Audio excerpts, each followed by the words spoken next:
So I think our stuff is keeping us poor. Now, I know this is not necessarily an original thought, but something I notice with people is they can't seem to turn off like their wanting of things, right?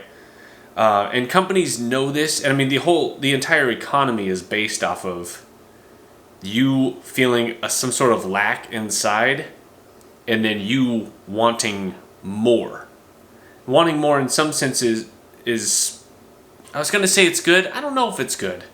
I don't know, because if you wanted for nothing, you would be fully content. You would be content, and the companies know this, and so they want to make you want, and the economy needs you to want.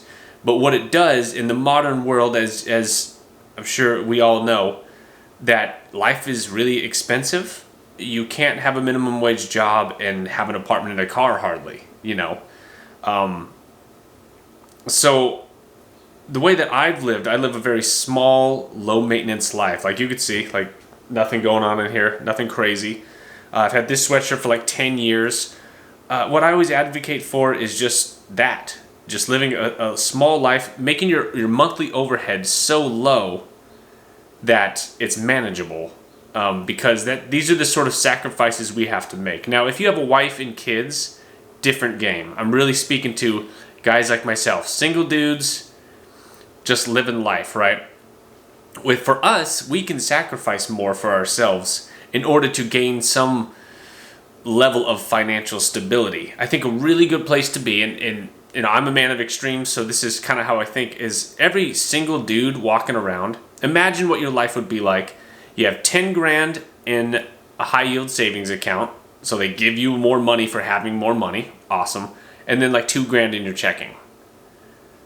That gives you a level of freedom, not total freedom, but like if your boss at work is being unreasonable and they're not treating you properly and it's unjust at your job, you have the power to say, I'm out. You have, you finally, when you live paycheck to paycheck, to me, it's not a life worth living, that paycheck to paycheck life, because it's just you have to put up with all the crap. You have no choice. And the way that I've done this is to just sacrifice stuff. Now, stuff like physical things, and I have a couple guitar pedals, and then digital stuff. I don't do any streaming. Most people I talk to, there's an app that exists, I don't know what it's called, and probably there are several, that'll tell you the subscriptions that you have in case you lose track of them. But you also have a bank account.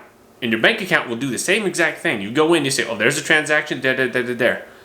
And so I think of it like doing a budget like a boat. And every expense you have is a leak in the boat. And your job is to seal up that hole as much as you possibly can. So like a good example of this, if you're buying lunch every day, cut that out. That's one thing I cut out when I was in an aggressive saving mode, Things like energy drinks now, they're like $2.50 a day. That's like $17 a week or something.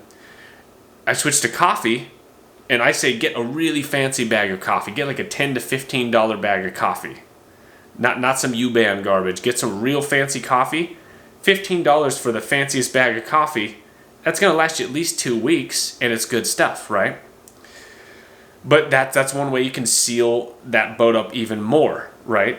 And every little bit adds up. So I know a lot of people would say, well, it's only $2 a day, blah, blah, blah. But if you do one little thing, plus a little thing, plus a little thing, all the little things add up to be a big difference. I don't stream Netflix. No YouTube Prime, or Premium, whatever the hell it's called. None of that stuff. I wear regular shoes. I've known people, they have to have $500 shoes, $150 t-shirts. Is that necessary? The t-shirt I'm wearing under this has the logo worn off of it, and it was a free t-shirt. This sweatshirt I've had for like 10 years. It's the modern world we live in. It's a way for us single guys, if you sacrifice that stuff, you'll gain some financial freedom. And you're going to have a time period where you need to kind of aggressively do this to build up that 10 grand-ish or whatever, you're more aggressive. And then once you're up there, it's much easier to stay up there. It's hard to claw your way up. And I clawed my way up through crappy jobs. I'm not a doctor or anything. I have the most money I made when I was saving very aggressively. I saved from $3,400, which was left over from the 10 grand I saved before working in a warehouse at 4 in the morning.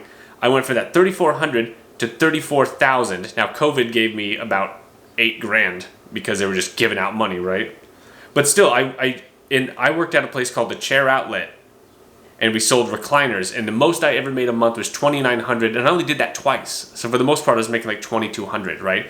But my monthly overhead was so low. Make your rent as low as it can be. Like this apartment I'm in, kind of sucks. Like if you look at the cabinets, they're all crooked. They're all, but again, no wife and kids. We can do these things. And this, for single guys and younger men, this is a way you can kind of grab the reins of your life a little bit. We're already in a world where buying a home is, I may never own a house. You know what I mean? Like we're already in a world where like that's like that. So we're in it.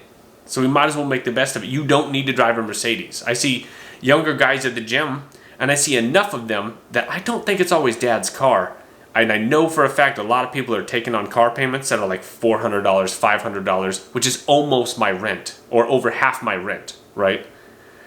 That's bad. I drive a Toyota Corolla. My car payment was $229 a month. I paid $300. I'm paying that thing off so early, I don't own a payment for like a year and a half, but it's going to be paid off, right? So, and I think most of this is psychological. It's this, why do we want, why do we need? And I think, I guess I'm asking people to sort of look at that and be like, are you being programmed to want this stuff? Because you know how good they are at it. We see advertisements all day long. They're very good at it. Just to kind of realize, be self-aware enough to realize that you're being tricked and you're making your quality of life less than it could be. Now, I know it sucks and it's not right that we can't have cool stuff and still have a good life. And I'm talking to guys who aren't lawyers and aren't doctors. I'm talking to regular dudes out there working, maybe trying to start a business like I did. You're going to have to do what you have to do, but it's so worth it. And it is a good thing psychologically to not... Wanting is just like, it's like anxiety. It feels like painful to want and to not be able to have hurts very badly. If I sit around and I want stuff and I want to go places and do things, if I want too much, it hurts, right?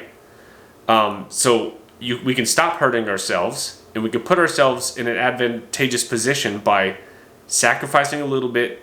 For us single guys, there's no reason we couldn't have some money in the bank. So our stuff is keeping us poor. Let me know in the comments if you know what I'm talking about, or if you've realized that you've been kind of messed with and tricked. Let me know about that. But that's a dumb thought for today. I am going away. Goodbye.